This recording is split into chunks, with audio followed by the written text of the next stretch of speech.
Om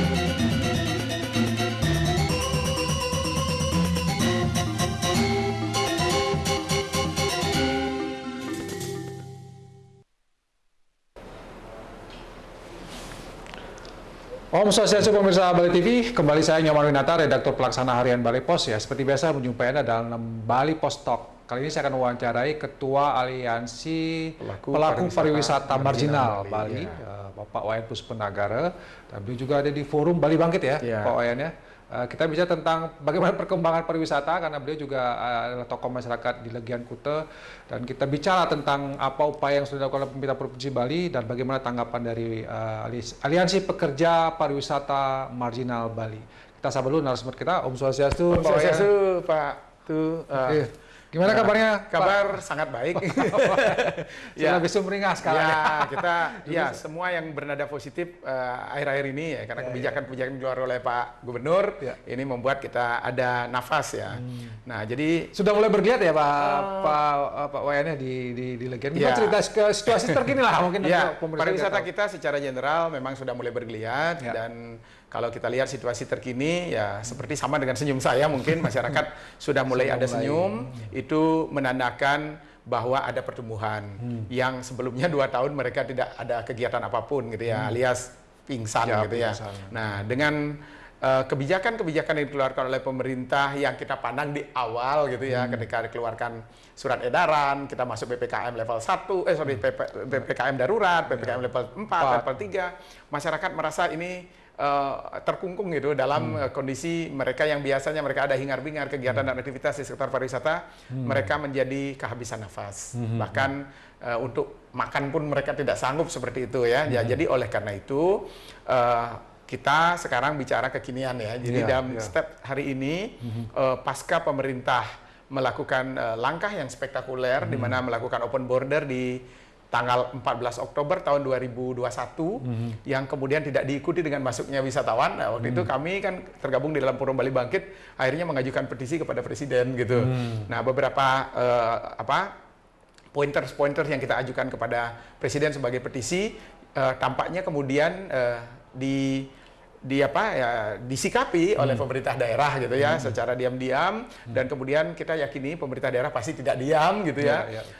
Akhirnya dilakukanlah namanya momentum, nah ini yang paling penting, namanya momentum reopen border di tanggal 4 Februari 2022. Waktu itu kami sangat merasa ada detak jantung yang mulai bergetar ya, bahwa reopen border ini kami yakini akan memberikan ruang wisatawan akan masuk, karena reopen border ini diikuti oleh satu regulasi yang penting. Apa itu? Regulasi waktu itu adalah regulasi dari Imendagri yang menyatakan Bali PPKM level 2, di mana kegiatan sudah boleh 75% di ruang terbuka, meskipun masih 25% di ruang tertutup, diikuti pula dengan kebijakan, namanya pemberian bebas karantina dan bebas PCR. Dan waktu itu sih sebelum bebas PCR, mereka yang sudah vaksin lengkap itu mereka harus menginap di hotel karantina yang jumlahnya 66. Tapi kemudian berangsur-angsur ini dihilangkan. Artinya adalah ketika kebijakan reopen border ini mulai di-launching oleh pemerintah di tanggal 4 Februari 2022, telah secara signifikan gitu diikuti oleh maskapai penerbangan Garuda sebagai maskapai penerbangan nasional melakukan penerbangan direct flight dari Tokyo Narita ke Denpasar dengan membawa 12 orang penumpang. Meskipun kecil, tapi kami pandang penumpang itu adalah mewakili masyarakat Jepang, karena dari 12 orang itu 6 diantaranya adalah para jurnalis pariwisata Jepang dan 6-nya lagi adalah pimpinan Biro Perjalanan Wisata dari Jepang. Nah, oleh karena itu waktu itu kami kebetulan hadir di bandara dan merasa ini adalah sebuah momentum penting kebangkitan kembali pariwisata Bali pasca Covid. Nah, akhirnya esoknya kemudian di kurang lebih tanggal 15 ya. Tanggal 15 itu Singapore Airlines mendeklarasikan diri akan melakukan penerbangan ke Bali rutin 7 kali dalam 1 minggu. Jadi setiap hari. Kemudian diikuti oleh Jetstar Asia, kemudian diikuti oleh Jetstar, kemudian diikuti oleh Emirates, kemudian diikuti oleh Qatar Air, Malaysian Air, Scoot Air, dan akhirnya sampai sekarang ada 19 bahkan 20 ya. Terakhir kemarin Virgin 2 hari lalu melakukan water salute di Bandara Ngurah Rai. Berarti ada 20 maskapai penerbangan internasional asing yang masuk Bali. Nah, ini kita sandingkan apa sih sebenarnya kebijakan-kebijakan yang dikeluarkan oleh gubernur, dalam hal ini Bapak Gubernur kita, dalam mendukung kebangkitan kepariwisataan kita. Jadi dalam perspektif saya pribadi dan sebagai Ketua Aliansi Pelaku Pariwisata Marginal Bali, minimal ada 5 kemudahan yang telah diciptakan oleh pemerintah Provinsi Bali melalui Pak Gubernur dalam memberikan cara pandang agar pariwisata ini bangkit kembali. Yang pertama kita lihat adalah open border tadi. Jadi bagaimana Pak Gubernur mengusulkan kepada pemerintah untuk melakukan re-open border. Ini kita sambut hangat. Bahkan Pak Gubernur kan ada sampai 5 kali ke bandara untuk melihat kondisi ini. Karena kami hadir juga gitu. Yang kedua, setelah kebijakan open border ini, ada kebijakan bebas karantina dan bebas PCR kalau mereka sudah vaksin booster atau vaksin dosis lengkap. Ini juga merupakan kebijakan yang merupakan kemudahan bagi wisatawan karena negara-negara lain kan belum menerapkan ini. Nah, jadi terutama negara-negara yang menjadi pesaing destinasi kita. Meskipun Thailand di awal dia membuka destinasinya di tanggal 1 Januari 2022, tapi masih ada PCR. Nah, tapi kita sudah tidak ada PCR. Kita sudah tidak ada PCR. Nah, selanjutnya setelah bebas karantina dan bebas PCR ini, yang ketiga itu adanya surat edaran Dirjen Imigrasi nomor 0603 yang menyatakan bahwa ada 9 bandara internasional yang dibuka untuk masyarakat asing atau foreigner. 9 bandara itu termasuk Bandara Ngurah Rai. Kemudian ada 11 pelabuhan laut yang dibuka untuk wisatawan termasuk pelabuhan benua. Dan ada 4 pos pelintas batas. Meskipun Bali tidak ada pos pelintas batas, tapi Kemenkumham ini, Dirjen Imigrasi ini menjadi penting buat kebangkitan pariwisata Bali. Yang di dalamnya ada ketentuan tentang visa on arrival. Jadi visa on arrival itu dibuka awalnya ada 7, kemudian meningkat 14, kemudian sekarang sampai sudah 72 negara. 72 negara. 72 negara diberikan kebebasan, bukan kebebasan ya, diberikan visa on arrival, artinya visa kedatangan saat kunjungan khusus wisata. Itu nilainya 500.000 per wisatawan per kepala ketika mereka landing di Bandara Ngurah Rai. Ini merupakan kemudahan yang luar biasa sesungguhnya karena yang ditunggu oleh wisatawan mancanegara adalah bebas karantina, kemudian bebas PCR, kemudian ada visa yang bisa memberikan mereka masuk. Karena sebelumnya visa ini sangat sulit karena yang diberikan kan visa bisnis. Dan ini pengurusannya sangat sulit. Nah, dengan hadirnya visa on arrival ini bahkan dikuat lagi oleh pemerintah khusus untuk negara-negara Asia Tenggara yang 9 di luar Indonesia itu diberikan bebas visa kunjungan terbatas. Jadi dari 72 itu ada 9 yang visa bebas kunjungan terbatas. Ini adalah kekuatan regulasi yang sangat berpengaruh pada kebangkitan pariwisata Bali. Ini baru 3 instrumen ya. Nah, instrumen yang keempat adalah tentang promosi. Artinya promosi kita di Bali. Promosi apa itu gitu. Jadi lebih dari 360 event skala nasional dan internasional event besar itu dilaksanakan di Bali. Dan itu adalah ya berkat perjuangan ya gubernur, para pemimpin-pemimpin kita di daerah, dan tentu Pak Gubernur adalah sebagai nakodanya gitu. Jadi 360 event skala nasional dan internasional ini penting buat Bali. Dibuktikan bahwa event yang kecil aja kemarin apa itu Pesvitis, Vespa World Day, itu telah mengimpact banyak, akomodasi wisata juga terisi, dan ujungnya nanti kan presidensi G20. Nah, ini event-event yang dibawa oleh Pak Gubernur atau pemerintah ini menjadikan kita ada oksigen buat pariwisata kita yang sudah pingsan ini. Nah, yang terakhir adalah adanya kebijakan khusus dari Pak Gubernur yang membuat kita sumringah. Apa itu? Pak Gubernur mengajukan ke pemerintah pusat agar Bali ini distatuskan sebagai endemi. Ini resmi diajukan oleh pemerintah. Meskipun kita tahu WHO yang akan menentukan status suatu negara itu endemi atau pandemi.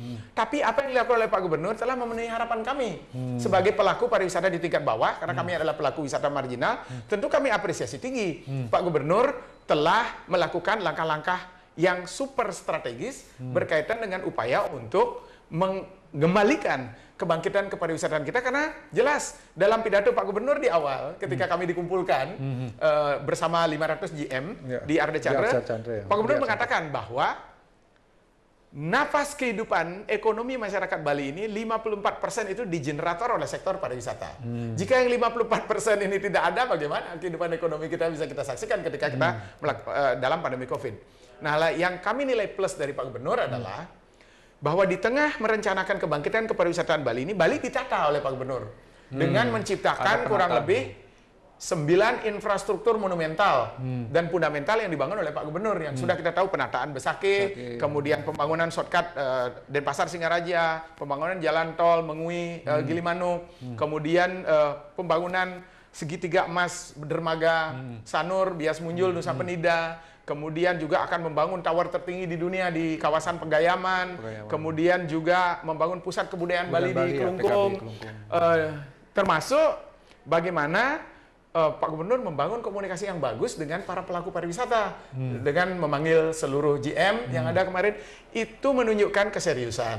Sehingga kami dari pelaku pariwisata yang awalnya ada rasa pesimisme gitu, dibalikkan keadaan, dan itu kami melihat Pak Gubernur ternyata memang concern terhadap pariwisata. Karena di awal memang ketika pandemi ini berjalan, Pak Gubernur pernah menyampaikan dari 5 prioritas pembangunan di Bali, pariwisata itu masih nomor 6 gitu waktu itu. Tapi sekarang setelah koordinasi yang dibangun cukup baik, kami apresiasi kepada Pak Gubernur, dalam hal ini Pak Wayan Koster yang telah mengambil langkah-langkah strategis bahwa pariwisata kita bertumbuh. Apa cirinya gitu sekarang? Regulasi sudah diciptakan. Komunikasi antara pemerintah daerah, Pak Gubernur dengan pemerintah pusat sudah dilakukan. Ciri yang atau signal yang bisa kita lihat adalah pertumbuhan jumlah kunjungan wisatawan mancanegara ke Bali. Jadi awalnya ketika kita open border kosong sampai 3 bulan. Reopen border itu masuk beberapa puluhan. Bahkan di tahun 2021 jumlah wisatawan mancanegara di Bali hanya 45 orang. Betul. Di tahun 2022 sampai hari ini, nah kita lihat data terakhir, per hari ini di bulan Juni tanggal 6, data yang kami terima dari Bandara Ngurah Rai, jumlah wisatawan mancanegara yang masuk ke Bandara Ngurah Rai adalah 4.129 orang per hari, average. Yang dahulunya di zaman masih jauh dari normal ya sebenarnya. Masih jauh. Kalau normal itu kurang lebih antara 25 sampai 26 ribu per hari. Tapi lumayan lah gitu ya. Sangat lumayan. Kalau dulu penerbangan itu 320, sekarang kan baru 19. Nah, masih kita menunggu proses berkembang, dan ini sudah bertumbuh terus. Nah, dari rata-rata jumlah kunjungan wisatawan mancanegara 4.129 per hari sampai akhir Mei ini, data statistik nih menyatakan bahwa total wisatawan mancanegara yang sudah masuk Bali adalah 3,7 juta. Sampai akhir Mei. Ini baru Januari, Februari, Maret, April, Mei. Baru triwulan catur bulan pertama. Belum sampai Juni, Juli, Agustus. Ini adalah masa high season kita. Semoga masa high season ini ada pertumbuhan yang meningkat, dan kami yakin karena dari hasil koresponden kami dengan wisatawan Australia terutama di sektor akomodasi sudah sangat banyak ada sinyal-sinyal mau naik lagi gitu. Bukan sinyal lagi, ada pre-booking. Sudah ada pre-booking dari mereka di bulan Juli dan Agustus. Karena memang ini musim liburan dan musim dingin di negaranya. Mereka akan berbondong-bondong ke sini gitu ya. Meskipun pandemi ya mungkin budget mereka mungkin terbatas. Tapi at least ini kita melihat pertumbuhan cukup signifikan. Artinya dari bulan Februari ke bulan Juni, dari rata-rata puluhan, kemudian ratusan, di bulan Juni ini naik tinggi menjadi 4.000 sehari. Nah, tentu ini bagi masyarakat kami di kawasan destinasi kerakyatan seperti di Samigita, Seminyak, Legian, dan Kuta ini adalah angin segar, dan ini oksigen buat pertumbuhan mereka setelah pingsan dalam 2 tahun ini gitu. Nah, jadi setelah kita lihat ada 3,7 juta wisatawan mancanegara masuk Bali, yang kalau kita sandingkan di bulan tahun yang sama, tahun 2021, year on year ya, naiknya itu adalah 14 kali lipat. Berarti kurang lebih 1.400%. Nah, dari tahun 2000. Tapi masih belum normal gitu. Tapi ini belum normal. Tapi ini belum normal. Yang pasti ini adalah langkah siuman ketika setelah pingsan.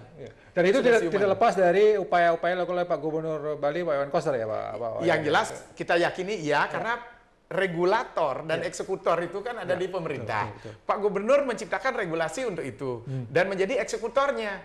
Nah, tanpa peran pemerintah ya nggak mungkin kondisi ini tercipta. Artinya Pak Gubernur sebagai pemimpin daerah sudah aktif lah untuk berkomunikasi dengan pemerintah pusat untuk bagaimana supaya regulasi ini, karena bagaimanapun juga regulasi yang seperti visa dan segala macam itu kan memang harus pusat ya. Yes, benar. Karena ini regulasi yang diciptakan terkait pandemi ini pasti sentral federal government dan berlaku seluruh Indonesia. Untuk memperjuangkan hal yang khusus di Bali ini menjadi sulit. Tetapi komunikasi yang baik, mungkin karena beliau pernah menjadi anggota DPR RI, MPR RI yang lama gitu.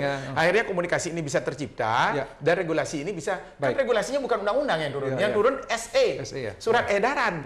Tapi surat edaran ini berguna buat Bali. Nah, sekarang dengan komposisi wisatawan yang sudah masuk 4.129.000 per hari ini memberikan sinyal kepada masyarakat bahwa kita harus berbenah. Berbenah di destinasi. Tadi Pak Gubernur juga menciptakan kurang lebih 10 infrastruktur fundamental yang luar biasa. Dan itu kita sambut hangat. Memang kita ingin dorong. Selain pembangunan fisik, hendaknya diikuti juga dengan pembangunan non-fisik, terutama masyarakat pendukung destinasi harus juga kita persiapkan. Meskipun masing-masing kabupaten kota memiliki program Pokdarwis namanya, kelompok masyarakat sadar wisata. Jadi pembangunan non fisik harus terus digenjot dalam upaya untuk menciptakan hospitality masyarakat Bali tetap pada formnya sebagai masyarakat yang berbudaya yang pariwisata kita di Bali ini diperkuat lagi oleh zamannya Pak Gubernur. Pak Gubernur kan bersama DPR mengeluarkan produk hukum yang sangat kuat berkaitan dengan pariwisata dan kebudayaan Bali. Apa itu? Bahwa Pak Gubernur dan DPR telah menciptakan regulasi baru namanya Peraturan Daerah Provinsi Bali Nomor 5 Tahun 2020 tentang standar penyelenggaraan kepariwisataan budaya Bali. Artinya pariwisata ini berbasis budaya yang berlandaskan Trihita Karana, FOM itu harga mati. Ini adalah produk regulasi yang mengunci bahwa pariwisata Bali itu adalah pariwisata yang akan kembali untuk memperkuat akar budaya. Nah, oleh karena itu, produk regulasi ini bagi kami sangat mengapresiasinya. Pak Gubernur sensitif menciptakan regulasi ini. Judulnya juga beda. Kalau dulu adalah pariwisata Bali, pariwisata budaya, ini judul yang dulu. Sekarang standarisasi penyelenggaraan kepariwisataan kebudayaan Bali.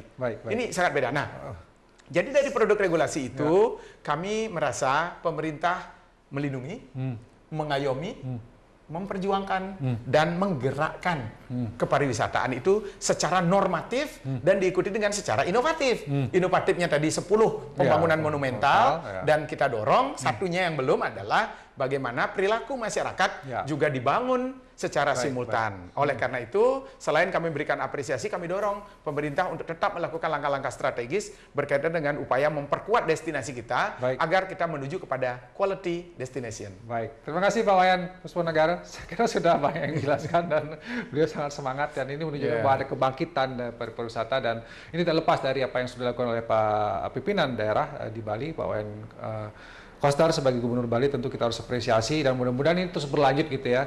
Karena pariwisata adalah nafas ekonomi kita. Ketika ini pingsan, kita juga semua pingsan. Baik, terima kasih Pak Wayan. Terima kasih Pak Man, Bali TV dimanapun Anda berada. Saya tutup Bali Post Talk kali dengan Pramosanti. Om Santi. Terima kasih, sampai jumpa.